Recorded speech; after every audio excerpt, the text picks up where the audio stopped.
नमस्कार दोस्तों, स्वागत है आपका द न्यूज लॉन्चर के इस यूट्यूब मंच पर। दोस्तों, कांग्रेस पार्टी तमाम तरह की कोशिशों के बावजूद वैसा प्रदर्शन नहीं दे पा रही है जिस प्रदर्शन की वजह से इस देश में सत्ता परिवर्तन की बुनियाद तैयार हो सके। राहुल गांधी कोशिशें व्यवस्था परिवर्तन की कर रहे हैं, लेकिन व्यवस्था परिवर्तन की जो मूलभूत शर्त है, बुनियादी शर्त है, वो शर्त यही है, वो प्री कंडीशन यही है कि पहले सत्ता परिवर्तन करके कमान अपने हाथ में लेनी होगी। तभी राहुल गांधी अडानी से भी मुक्ति दिला पाएंगे, तभी राहुल गांधी जाति जनगणना भी करा पाएंगे, तभी राहुल गांधी आरक्षण का 50% का कैप भी हटा पाएंगे, और तभी राहुल गांधी इस देश में जो 25-30 लाख वैकेंसी भरने की बात करते हैं वो भी कर पाएंगे। कहने का मतलब यह है कि कांग्रेस पार्टी जो एजेंडे लागू करना चाहती है उस एजेंडे के लिए सत्ता चाहिए। आखिर कांग्रेस कोई एनजीओ तो है नहीं, कांग्रेस कोई स्वयंसेवी संस्था तो है नहीं, कांग्रेस कोई मानवाधिकार संगठन तो है नहीं। कांग्रेस एक राजनीतिक दल है और राजनीतिक दल को व्यवस्था परिवर्तन के लिए सत्ता परिवर्तन करना सबसे पहली शर्त है जिसे पूरा करना पड़ता है। सवाल यह है कि कांग्रेस चूक कहां रही है। कांग्रेस की चूक को अक्सर कुछ लोग 2014 में नरेंद्र मोदी के उभार से देखते हैं, कांग्रेस की चूक को अक्सर कुछ लोग मंडल कमीशन से देखते हैं, कांग्रेस की चूक को अक्सर कुछ लोग 1969 के महाविभाजन से देखते हैं, और कांग्रेस की चूक को अक्सर लोग कांग्रेस के परिवारवाद से देखते हैं। हकीकत यह है कि इनमें से कोई भी अकेला कारण नहीं है। हकीकत यह भी है कि यही चार कारण ही नहीं है, बल्कि थोड़ा थोड़ा योगदान इन चारों का जरूर है। असलियत कांग्रेस की चूक की, असलियत कांग्रेस की विफलता की दूसरी है, और वो विफलता क्या है? दरअसल कांग्रेस पार्टी ने एक संगठन के तौर पर जो बुनियाद महात्मा गांधी के प्रवेश के साथ हासिल की थी, सक्रियता उनकी बढ़ने के साथ हासिल की थी, उसके बाद अंतिम आंदोलन जो कांग्रेस पार्टी ने किया 1942 में किया। तब कांग्रेस एक अम्ब्रेला ऑर्गेनाइजेशन थी इस देश की आजादी के लिए लड़ने वाली। उसके बाद के कांग्रेसी जवाहरलाल नेहरू के सत्ता में आने के साथ इस देश की कमान संभालने के साथ आराम तलब होते चले गए और कांग्रेस अंदर से खोखली होती चली गई। ये सारी बातें दरअसल किताबी बातें हैं, इनका भी योगदान है, लेकिन कांग्रेस पार्टी की चूक आज की परिस्थिति में आप देखें तो आपको सबसे पहले आज के जनरेशन पर नजर डालना होगा, आज की पीढ़ी पर नजर डालना होगा कि वो पीढ़ी चाहती क्या है। आदर्शवाद तभी फलता फूलता है जब उस आदर्शवाद के साथ व्यावहारिकता का पुट होता है। कांग्रेस पार्टी का आदर्शवाद राहुल गांधी लेकर के तो आते हैं, मल्लिकार्जुन खड़गे उसकी बात करते हैं, लेकिन क्या आज की तारीख में कांग्रेस पार्टी उस हद तक राजनीतिक व्यावहारिकता को स्वीकार कर पाई है जो स्वीकार किए जाने की जरूरत है? नहीं कर पाई है। हकीकत यही है कि नहीं कर पाई है। कारण यही है कि कांग्रेस पार्टी ने अभी भी अपने आप को और अपनी चुनावी रणनीतियों को 2004 की परिस्थिति में ही रखा है कि लोग ऊब कर सत्ता दे देंगे। दरअसल 2004 की परिस्थितियां अलग थी और उसी में कांग्रेस पार्टी का एक बड़ा कारण छुपा हुआ है जिससे कांग्रेस पार्टी 2014 के बाद फेल होने लगी। 4 में कांग्रेस को सत्ता मिली। कांग्रेस ने एक निहायत ही शरीफ और अच्छे इंसान, जाने माने अर्थशास्त्री और वाकई इस देश के बेहतरीन प्रधानमंत्रियों में से एक डॉक्टर मनमोहन सिंह को कमान सौंपी। मनमोहन सिंह ने अपने तय यूपीए 1 के शासन को देखें तो काफी बेहतरीन ढंग से चलाया, पूरे देश को उसका फायदा भी हुआ। यूपीए 2 में भी उन्होंने ठीक करने की कोशिशें की, लेकिन कमान बहुत कुछ उनके हाथ में रह नहीं गई थी, हालात दूसरी दिशा में जाने लगे थे। लेकिन यह मनमोहन सिंह का एक पक्ष है, कई सारे कारण हैं, मैं एक एक करा रहा हूं उस पर, लेकिन एक कारण जो डॉक्टर मनमोहन सिंह की ताजपोशी के साथ कांग्रेस पार्टी ने किया वो ये किया कि एक गैर राजनीतिक व्यक्ति को, जिनका सियासत से कोई लेना देना नहीं था, उन्हें सत्ता के शीर्ष पर बिठाया। गैर राजनीतिक व्यक्ति को जब आप सत्ता के शीर्ष पर बिठाते हैं तो एक राजनीतिक पद पर जब आप बिठाते हैं जो प्योर पॉलिटिकल पोस्ट है, देश के प्रधानमंत्री का पद नेता का, लीडर का पोस्ट है। मनमोहन सिंह एक पॉलिटिकल लीडर नहीं थे, मनमोहन सिंह एक ग्लोबल लीडर थे, अर्थव्यवस्था के लीडर थे, राजनीतिक नेता नहीं थे। और जब इस तरह का वैक्यूम क्रिएट होता है, एक खालीपन होता है राजनीतिक नेतृत्व का। तो जनता को शुरुआती दिनों में अच्छा लगता है, जनता को बहुत अच्छा लगता है कि मनमोहन सिंह जैसे व्यक्ति प्रधानमंत्री बने। लेकिन यह जनता की प्रवृत्ति है कि क्योंकि राजनीति में लोग समस्याओं का समाधान राजनीतिक तरीके से खोजते हैं, यह मानव स्वभाव है। लोगों को नेता की जरूरत पड़ती है, लीडर की जरूरत पड़ती है, और जब वो जरूरत पड़ती है तो मनमोहन सिंह के बारे में क्या धारणा बनी, अच्छे आदमी तो हैं लेकिन प्रधानमंत्री होना चाहिए थोड़ा राजनीतिक सोच वाला व्यक्ति। याद कीजिए 1994-95 का दौर, अजहरुद्दीन क्यों कप्तान है भारतीय क्रिकेट टीम के, क्यों नहीं सचिन तेंदुलकर को बनाया जाता, बहुत अच्छे खिलाड़ी हैं। जनता में एक जज्बा था, सचिन तेंदुलकर कप्तान बने, लोगों ने खुले दिल से स्वागत किया। लेकिन कुछ दिनों के बाद लोगों को लगा कि कप्तान उन्हें ही होना चाहिए जिनमें लीडरशिप क्वालिटी हो।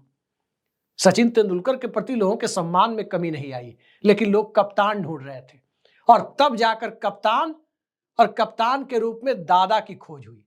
दादा यानी सौरव गांगुली। तो इस देश की सियासत को प्रधानमंत्री के तौर पर एक दादा चाहिए। अब भारत ही नहीं, पूरी दुनिया में ऐसा होता है, जहां भी लोकतंत्र है, लोग लोकशाही के नेता के तौर पर एक दादा को देखते हैं। दादा की छवि न तो मल्लिकार्जुन खड़गे बना पाए, दादा की छवि न तो राहुल गांधी बना पाए, लेकिन दादा की छवि भारत की राजनीति में और कुछ भले ही ना किया हो, नरेंद्र मोदी ने जरूर बनाई।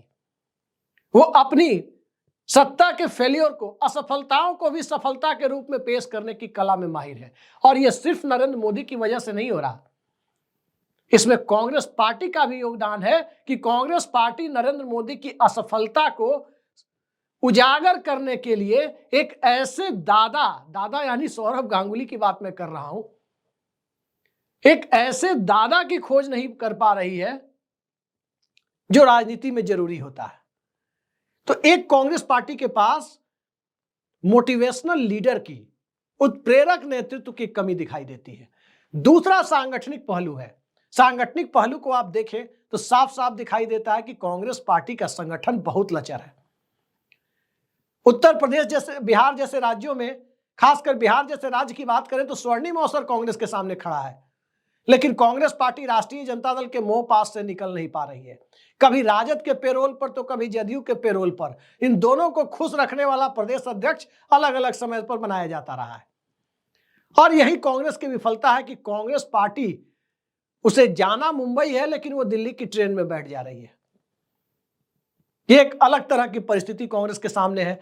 संगठन कौन चला रहे हैं, प्रभारी कौन है, जो प्रभारी जिनकी पीठ में हमेशा दर्द रहता है वो इलाके तक नहीं पहुंच पाते, वो कार्यकर्ताओं से उनका संवाद नहीं हो पाता, जमीनी हकीकत को पहचान नहीं पाते, और फिर वही प्रभारी, वही महासचिव, वही लोग अंततः रिपोर्ट तैयार करते हैं कि हार के कारणों की समीक्षा के लिए कमेटी बनाई गई, कमेटी ने अमुक अमुक सिफारिशें की। संगठन चलाने के लिए और संगठन और सत्ता के बीच में तालमेल बिठाने के लिए, संगठन का जनता से राबता कायम करने के लिए दूरदर्शी नेतृत्व की जरूरत होती है। नरेंद्र मोदी के बूते के बाहर की चीज है संगठन को चलाना, यह एक बहुत बड़ी सच्चाई है, लेकिन अमित शाह उस कमी को काफी हद तक पूरा करते हैं। लाल कृष्ण आडवाणी के बूते से बाहर की चीज थी संगठन, लेकिन सुंदर सिंह भंडारी, उनके साथ साथ गोविंदाचार्य, और अगर कहें तो कुशाभाऊ ठाकरे, इस तरह के लोग संगठन को चलाते थे। कांग्रेस पार्टी की सांगठनिक कमजोरी को लोग नरसिम्हा राव के जमाने से देखने लगे, उस पर लिखने लगे, लेकिन हालात तो 1980 में भी खराब हो गए थे। चुनाव जीतकर कांग्रेस इसलिए आ गई थी कि जनता पार्टी का फेलियर था, वो असफल हो गई थी। 84 में एक सहानुभूति लहर में कांग्रेस जीतकर आ गई थी, लेकिन संगठन अंदर से दरका हुआ था, विकल्प तैयार होने में वक्त लग रहा था। बिल्कुल वैसी ही स्थिति 80 के दशक में कांग्रेस की थी जो बिहार में है अभी। लोगों को विकल्प नहीं मिल रहा, और जब तक विकल्प नहीं मिल रहा तब तक लोग नीतीश कुमार को ही मुख्यमंत्री बनाए रखने के लिए मजबूर हैं। तो विकल्पहीनता की स्थिति में 80 का दशक निकल गया। 90 का दशक भारतीय राजनीति में मंडलीकरण और भूमंडलीकरण, सामाजिक और आर्थिक रूप से एक अलग तरह के उद्वेलन का वक्त था। सोशल और इकोनॉमिक चर्निंग का दौर था, और उस चर्निंग के दौर में पूरी राजनीति और पूरा समाज ही 90 के दशक में ट्रांजिशन फेज में था। और उस ट्रांजिशन फेज में, उस संक्रमण काल में, ना तो कांग्रेस पार्टी उभर कर आई, नहीं भाजपा उभर कर आई, और नहीं जनता दल और सीपीएम के नेतृत्व वाला संयुक्त मोर्चा उभर कर आया। जिसको जब मौका मिला स्टॉप गैप अरेंजमेंट की तरह उसने सरकारें चलाई। जब उभरने का वक्त आया किसी के, तो उभरने का वक्त नई शताब्दी में आया, और उस वक्त भारतीय जनता पार्टी अस्ताचल की ओर जा रही थी, कांग्रेस पार्टी उभर नहीं रही थी, बस इस उम्मीद में थी कि भाजपा गिरेगी तो सत्ता आ जाएगी, आ भी गई। आज की तारीख में मतदाताओं का बड़ा वर्ग 4 पैरामीटर पर फैसले करता है। यह बहुत बड़ी सच्चाई है जिससे आप स्वीकार करना होगा। 4 पैरामीटर पर फैसले करता है। नंबर 1, दल और गठबंधन का आधार वोट क्या है। राजद की बात करें तो एमवाई इक्वेशन, सपा की बात करें एमवाई इक्वेशन, उधर शरद पवार की बात करें तो मराठा। तो एक सीधी सी बात है कि दल या गठबंधन का एक बेस वोट। दूसरा होता है पार्टी की सांगठनिक ताकत के बूते खड़ा हुआ वोट बैंक, जो अलग अलग इलाके में सांगठनिक ताकत के बूते कुछ हद तक प्रभावित होकर आ जाता है। तीसरा होता है क्षेत्रीय छत्रपों की उपस्थिति, और चौथा होता है पार्टी के शीर्ष पर जो नेता मौजूद है उस नेता का अपना सामाजिक गणित। जैसे अखिलेश यादव के साथ यादव हैं, तेजस्वी यादव के साथ यादव हैं, शरद पवार के साथ मराठा है, अजीत पवार के साथ मराठा है। इसी तरह से कहें तो नरेंद्र मोदी के साथ उनका अपना समुदाय है, तेली समाज जिसे कहते हैं उत्तर भारत में, गुजरात में मूड़ घांची समाज, उनका अपना समाज है। तो एक ये वोट बैंक होता है जो बेस का काम करता है कि नेता के चेहरे के साथ भी एक वोट बैंक है। और एक वोट है फ्लोटिंग वोट। फ्लोटिंग वोट क्या होता है? जिस मुद्दे को राहुल गांधी उठाते हैं, ध्यान रखिए, सबसे अंतिम पायदान पर आता है फ्लोटिंग वोट। सबसे अंतिम पायदान पर किसान का मुद्दा, बेरोजगारी का मुद्दा, महंगाई का मुद्दा। बहुत सारे हमारे मित्रों को यह बात थोड़ी कड़वी लगेगी कि मैंने इसे अंतिम पायदान पर क्यों रखा। अंतिम पायदान पर इसलिए रखा कि इस देश में महंगाई कितनी भी बढ़ जाए, आप सोशल मीडिया में वीडियो देखते होंगे, पेट्रोल 1000 रुपए लीटर हो जाए, लेकिन मौजूदा सत्ता किसी खास समुदाय के लोगों को ठीक कर रही है, तो वो वोटर भारतीय जनता पार्टी को वोट देगा। तो ये फ्लोटिंग वोटर, जिसे महंगाई से मतलब नहीं है, महंगाई तो बहुत बढ़ गई है सरकार में, सरकार काम नहीं कर रही है, लेकिन वोट वही देंगे। बेरोजगारी बहुत बढ़ गई है, किसानों की एमएसपी गारंटी नहीं मिल रही है, स्वामीनाथन फॉर्मूला नहीं मिल रहा है, मिडिल क्लास डिस्ट्रेस में है, गरीब और गरीब होते जा रहे हैं, अडानी अंबानी का वर्चस्व बढ़ता जा रहा है। ये सब बातें वो तबका करेगा फ्लोटिंग वोटर्स। लेकिन वोट देने की सूरत में किसी दल या गठबंधन की तरफ तभी आएगा जब सबसे पहले वो तराजू को तौलेगा कि उस तराजू पर उसके पास, जिसे वो वोट देना चाहता है, उसके पास पहले से कुछ मौजूद है या नहीं है। तराजू अगर उसे खाली दिखेगा या तराजू का पलड़ा अगर हल्का दिखेगा, ऊपर उठा हुआ दिखेगा, तो ऊपर उठे हुए तबके पर वो दांव नहीं लगाएगा, बल्कि जो भारी पलड़ा होगा तराजू का, जो नीचे झुका हुआ दिखेगा अपने वजन की वजह से, उस पर जाकर कूदना वो फ्लोटिंग वोटर ज्यादा, उस पर वो ज्यादा पसंद करेगा। तो एक इस तरह से वोटिंग पैटर्न है। 2020 क्रिकेट का जमाना है, 50 ओवर के मैच भी लोगों को बोरिंग लगते हैं, और कांग्रेस पार्टी की राजनीति 50 ओवर वाली है, 50 ओवर के मैच वाली राजनीति है। 20 ओवर के 2020 के जमाने में अभी भी वो 50 ओवर के मैच की लोकप्रियता के सहारे ही वो चाहती है कि वही लोकप्रिय बने रहे। 100 ओवर का मैच आजकल कितने लोग देखते हैं?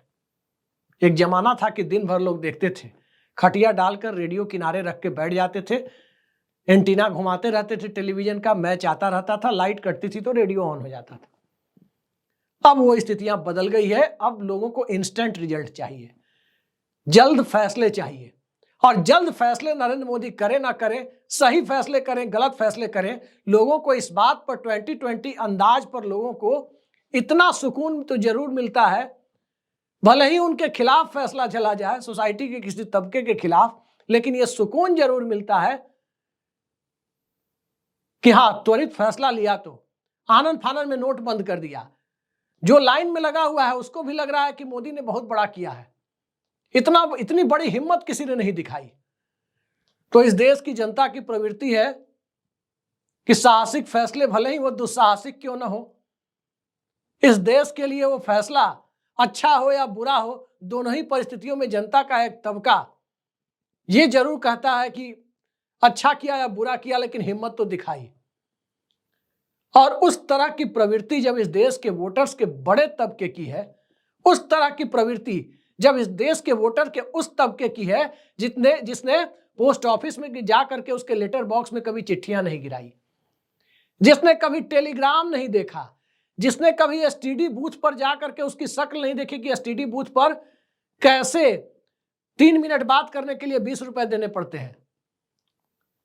ये सारी चीजें जिस पीढ़ी ने नहीं देखी, जिसने सीधे सीधे देखा कि हाथ में मोबाइल आ गया, व्हाट्सएप आ गया, सब कुछ एक क्लिक पर अवेलेबल है, मेल भेजना है तो उसी मोबाइल से, उसी स्मार्टफोन से, फोटो खींचना है, वीडियो बनाना है तो उसी से, रील बनाना है तो उसी से, यानी कैमरे का काम, पोस्ट ऑफिस का काम, रेडियो का काम, ऑडियो कैसेट वाले सिस्टम का काम, टेलीविजन का काम और टेलीफोन का काम, पोस्ट ऑफिस का काम, सारे काम वो एक ही सिस्टम से कर रहा है।